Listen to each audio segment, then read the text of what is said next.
They need to feel this pain, and once you feel this pain, they will grow from it and become better players. I remember way back when first game Phoenix ever played was a 6-0 loss to Medhaven under 13, so many years ago. We ended up winning the U13 competition the next year. So it's how it goes. That's life. Tactically, I'm sure that you would agree that you have gotten right against Cavaliers because the Cavaliers are transition team. It's based on how you set up the team today. You kind of got the edge over them in the first half. Well, I think that we have very, very talented youngsters. Sean Layton coming in, Denzel McKenzie, and people like to say, "Boy, it's my son" and all that, but I'm really proud of Kyle today and really fought and played hard, led like a true captain, and made the important tackles and motivated his team. Unfortunately, the last game, Chucky um, played such a great game, Damian Thomas, and to have that mistake was very unfortunate for him. Our goalkeeper, a young 18-year-old goalkeeper, straight out of Manning Cup, doing so well. The future is bright for these boys, and remember, my goal is not just the Premier League, but to transition them into professional football. And I think we're looking at a lot of future stars. Daniel Mitchell seems to be improving, getting back to his regular Daniel Mitchell said. How proud of Carl you of him? Extremely proud. He was very good today.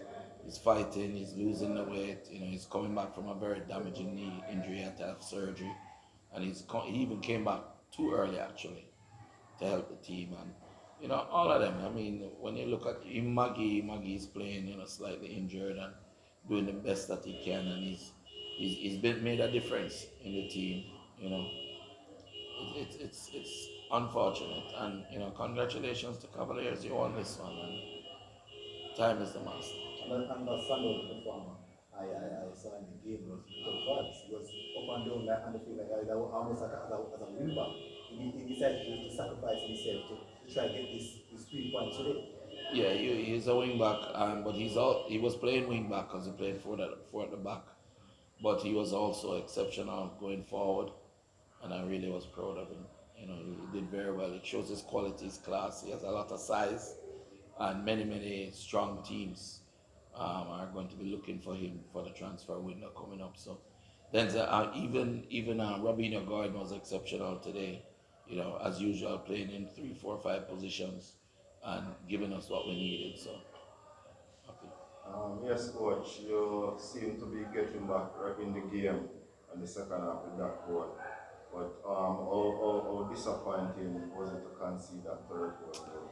Well, it was tough because they were coming back and the fight was there, and Cavaliers was on the back foot. But you know what? Listen, Cavaliers are the champions, and they played like a champion today. They sustained the pressure, yeah, and they countered and waited on our mistakes, and that's what they did. I don't think there's a saying: a wise man learns from his mistakes, and a wiser man learns from the mistakes of others. And I think we're learning from our mistakes, and I'm sure that the players coming up now will also learn from those mistakes. So there's no um, there's no bad in life. It's just learning. You learn, you grow, you learn. It was great to have my college teammate, Karama Kaba, come down here and support us for this game. And it's great that this is about the relationships that you form at this age too. 40 years ago, we played together at Boston, and we played well. And he was a good passer for me. Scored lots of goals, believe it or not. I scored 25 goals a season. But you see, it's a learning experience, and the relationships these boys will have going forward into the years. They'll remember all of this, and it's just that it's our job to make it important and powerful. Yes, coach. For Vere to survive, they basically have to win all the remaining games. How you motivate the guys, how you lift them up to take on this challenge, and are you confident that you can still survive the job? I'm confident we can survive the drop. I didn't raise these boys to be quitters, and I literally raised them. Literally. 99% of them have had them since pre-teens. So, we're not going to give up. It's not in our DNA. We're gonna go out there and fight for every game. We'll face the hardest teams already, you know. So we just have to push through and try and get those points, you know. They say, pray for help, but I also believe that the Lord helps those who help themselves. We have to go out on that battlefield, put on the armor.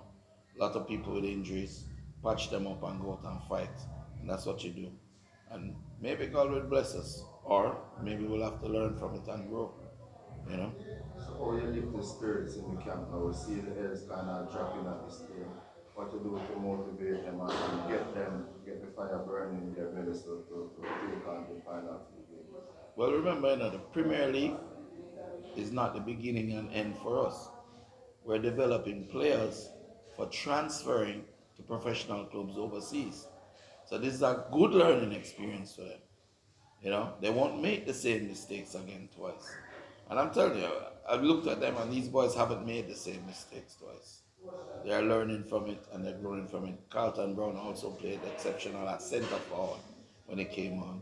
So, it's not hard to motivate players who have vision that is looking beyond the shores of Jamaica.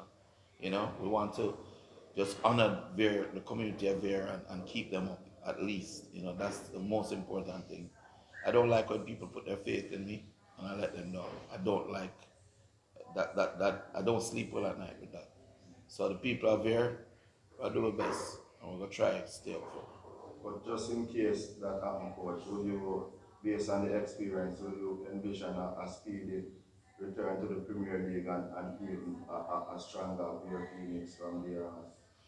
Well, if you do the math, if you look at Cavaliers' trajectory, they came up, they went down, they came back up, and then they won. You know, we have very, very talented players, albeit very young players. And the transitionary players, the seniors who are there, are really there to guide them and prepare the next one behind them for the next steps because they too have to go on to back to professional football. We have players who have hit a bump in the road and we're using this as an opportunity to rebuild them. And we have players who are coming up. So the players who are coming up, I'm sure, would have grown from this experience. I mean, you have players, almost half of the team, more than half of the team, is coming straight out of Monaco. More than half. So all this is just making Vere Phoenix stronger for the long run then, coach. Yes, I believe so. I mean, in order to win, you have to learn and taste defeat.